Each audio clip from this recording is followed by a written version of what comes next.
Referee ने एक दफा रोका भी नहीं। लास्ट राउंड जब आप देखेंगे कि ऐसा क्या हुआ कि अचानक ही रजब भट्ट का भाई बिल्कुल साथ साथ ही नहीं रहा। माना कि वो टायर्ड था, अनस अली भी टायर्ड था। अभी आप ये देखें, यहाँ पे एक बैक ऑफ द हेड पंच मारेगा, कॉजिंग डेथ, मौत तक हो सकती है इसकी वजह से। ये आप देख सकते हैं। मैं हाई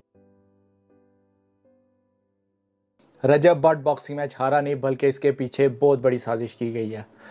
पहले जब वीडियो लगाई गई, लाइव स्ट्रीम नहायत ही गंदी लगाई गई, तब आपको पता नहीं चल सकता था कि बॉक्सिंग मैच में हो क्या रहा है। अब जब प्रोफेशनल रिकॉर्डिंग अनस अली ने अपने प्रोफाइल पे लगाई है, उस पर साफ सच सामने आ गया है। अब मुझे नहीं पता इसमें अनस अली शामिल है, बॉक्सिंग फेडरेशन शामिल है, क्योंकि अगर आप देखें लास्ट राउंड जो था, दोनों फाइटर ठीक है थके हुए थे, माना कि रजब अली भी थका हुआ था, लेकिन जिस तरह से वो गिरा है और बिल्कुल अपने होश को बैठा, ऐसा क्यों हुआ?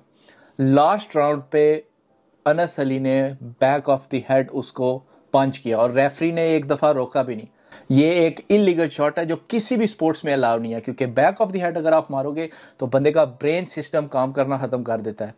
उसके सर पे पीछे वाली साइड पे मारा है, उसका ब्रेन सिस्टम डेफिनेटली काम करना खत्म हो गया होगा, क्योंकि उसके बाद देखें रजब को पंच पड़ा, रजब को होश ही नहीं हुआ क्या उसके साथ। आइए मैं अब आपको दिखाता हूँ। पहले 2 राउंड तक मैच ठीक चल रहा था। अभी ये लास्ट राउंड जब आप देखेंगे कि ऐसा क्या हुआ कि अचानक ही रजब भट्ट का भाई बिल्कुल साथ साथ ही नहीं रहा। माना कि वो टायर्ड था, अनस अली भी टायर्ड था। अभी आप ये देखें, यहाँ पे एक बैक ऑफ द हेड पंच मारेगा। ये देखा आपने, इसने इस तरफ उसके पंच मारा, जो कि एक इलीगल शॉट है। अगर आप देखें कितनी पावर के साथ उसने मारा है।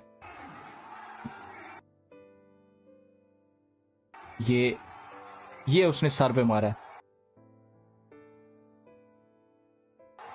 और उसके बाद रजब भट्ट का ब्रेन सिस्टम बिल्कुल काम करना छोड़ गया था। उसके बाद उसको कोई होश नहीं रही कि उसके साथ हो क्या रहा है। और इस पे रेफरी, अगर आप देखें, रेफरी का काम बनता है यहाँ पे अनस अली को समझाना कि ये back of the head hit ना करो। अब बैक ऑफ द हिट, इसको स्पोर्ट्स की दुनिया में कहा जाता है रैबिट पंच। रैबिट पंच क्या, अब आप खुद पढ़ें। A rabbit punch is a punch landing on the back of the head or back of the neck. A rabbit punch is illegal in boxing, MMA, and all striking sports because it can disconnect the brain from the brain stem, causing death. मौत तक हो सकती है इसकी वजह से। ये आप देख सकते हैं, मैं हाईलाइट भी कर देता हूँ। ये किसी भी स्पोर्ट में अलाउ नहीं है, ये एक इलीगल शॉट है। उसके बाद अगर आप देखें, रजब भट्ट की वो चीज ही नहीं रही। ये उसके बाद रजब भट्ट को एक पंच ही लगा। पहले भी वो पंच खाता रहा है, शुरू के राउंड में भी उसने पंच खाया, लेकिन ऐसा नहीं हुआ। ऐसा क्या हुआ कि उसकी हालत देखे उसको समझ नहीं आ रही, क्योंकि उसका ब्रेन सिस्टम ही काम करना छोड़ गया था। और ये सिर्फ एक इलीगल शॉट की वजह से हुआ है, जिस पे रेफरी ने नहीं कुछ बोला, पूरे मैच में कोई बात नहीं की गई। और अब आपको पता चल रहा है कि ये किस वजह से हुआ है। ये बहुत, अभी मैं आपको बताता हूँ कि इसी तरह के बैक पंचिंग, ये तो इसने कितनी हार्ड ब्लो पंच मारा है, लेकिन एक मैच ऐसा भी था, मैं अभी आपको दिखाता हूँ। ये एक बॉक्सिंग मैच हो रहा है जिस पे ये बंदा उसके बैक ऑफ द हेड उसको रैबिट पंच कर रहा है, ठीक है।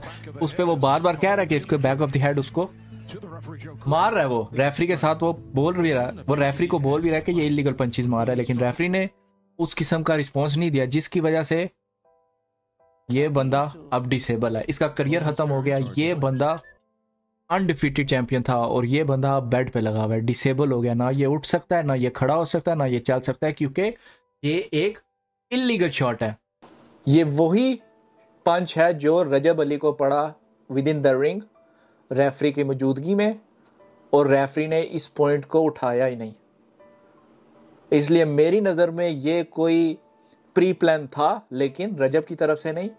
आई डोंट नो ये अनस की तरफ से था या बॉक्सिंग फेडरेशन की तरफ से था, ये क्या था, क्योंकि आखिरी राउंड में जिस तरह वो गिरा है, इस फॉर शो कि उसका ब्रेन सिस्टम काम करना छोड़ गया था, और उसकी वजह थी रैबिट पंच, जो उसके पीछे सर पे उसने पंच मारा और नहायत ही पावर के साथ मारा। आप जाके तफसील से स्लो मोशन में ये वीडियो देख लें।